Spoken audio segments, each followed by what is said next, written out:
what's changed the most in the business aspect from technology leaders today, especially as AI becomes a bigger part of the conversation? Meaning, so maybe 5 years ago or 10 years ago, it might have been a little easier because there was a turnkey solution. You knew what you had, you knew what you were missing, you filled the gaps with other softwares. It's confusing now with the vendors proposing all these different things. There's a lot of hype. You have to get through the noise. AI, is it a tool or do you want to do business with AI companies? That's confusing. But your goal, work your way backwards from the outcome, is to give the best technology for the most efficiency, to grow the business with the same amount of people, to bring ROI to the highest level, to not cause confusion between you and the CEO.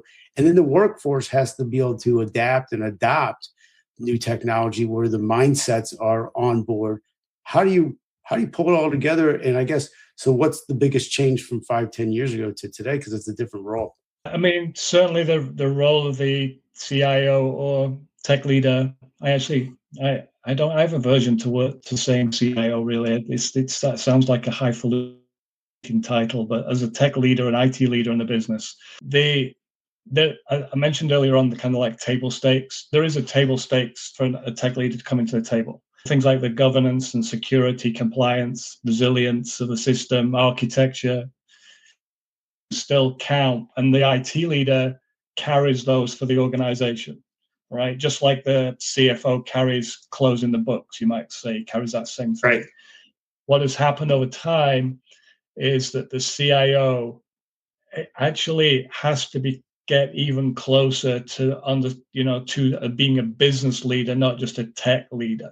So being part of the business team and speaking in terms of the business processes, the P&L statements, the business strategy, customer experience, they have to be talking in those terms increasingly, not just the technology stack underneath. And I think what happens is, and this has been happening for a long time, the CIO actually, and really certain members of the technology department carry probably a uniquely broad view of how an organization runs compared to many other functional areas, because those functional areas have to use technology. So the CIO has to engage with them and suddenly knows how the HR processes work and how the financial processes work and how that warehouse works, things like that.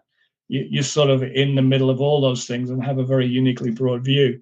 So I think when you're thinking about it in terms of being part of the leadership team, you're able to stitch those pieces together as part of a conversation and engage as a leader like that.